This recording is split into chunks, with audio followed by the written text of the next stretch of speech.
after being one of the top favorites with fans after appearing in The Castle. Beverley also became very close with fellow campmate and BBC Radio 1 presenter Jordan North. Their unlikely friendship has transcended The Castle, and now the pair can be seen on their new ITV show Beverley and Jordan, Destination Wedding. The show sees the comical pair travel around Spain, and will culminate with Beverley renewing her vows with husband John McEwen. Beverley and John have been married for the last 10 years, and it was John who helped Beverley recover from her 2 hip surgeries. The star went into hospital for a routine keyhole surgery operation on her hip but left fearing that she would be in a wheelchair when it went horribly wrong. After consulting a second doctor on the botched surgery, the medical professional stated that the surgery should never have been done in the first place. "I have been in the most excruciating pain you can imagine, like teeth grinding inside my hip," Beverley said. Due to not only the physical pain that the surgery left Beverley in, but the mental torture of the procedure, Beverley ended up suing the hospital she received the operation at. High cholesterol, 5 signs in your legs you must address. At the time Beverley was still working on the ITV soap, so the surgery threatened her future as an actress altogether. She added, "But worse than physical pain was the mental torture of thinking, is this the end for me?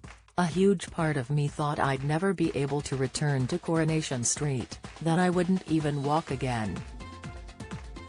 Liz is famous for mini skirts, stockings and high heels shoes. Not crutches and a mobility scooter. "I thought I wouldn't be able to do my job anymore." Pancreatic cancer symptoms, a sign when you go to the toilet of the silent disease, insight vitamin D deficiency, the sign on your head which could be an early sign, tips pancreatic cancer, the difficult warning sign immediately after having a poo, expert advice, that is how bad it has been.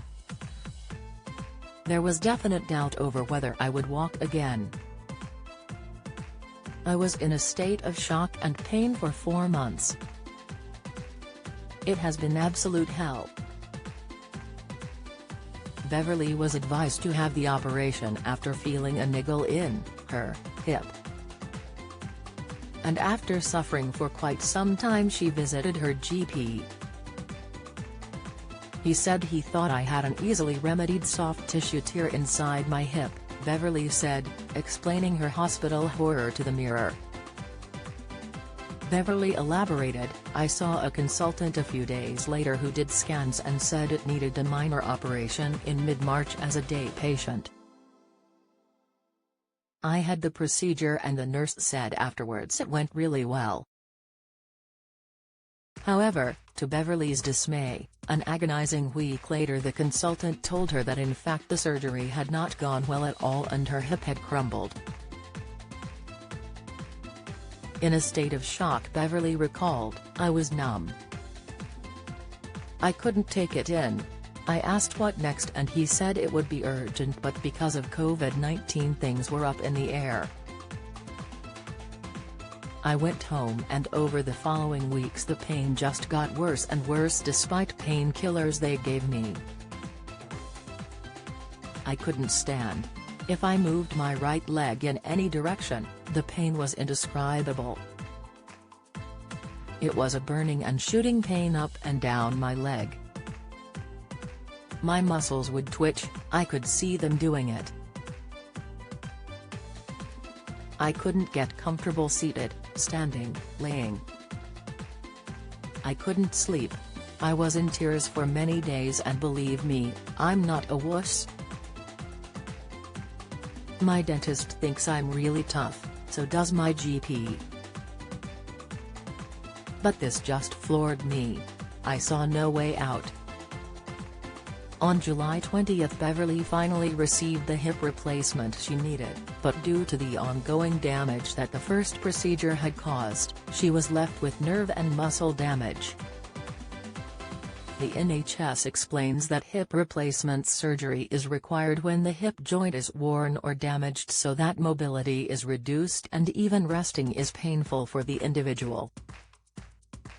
Conditions such as arthritis, hip fractures, and muscle or tendon injuries could be the cause of hip pain.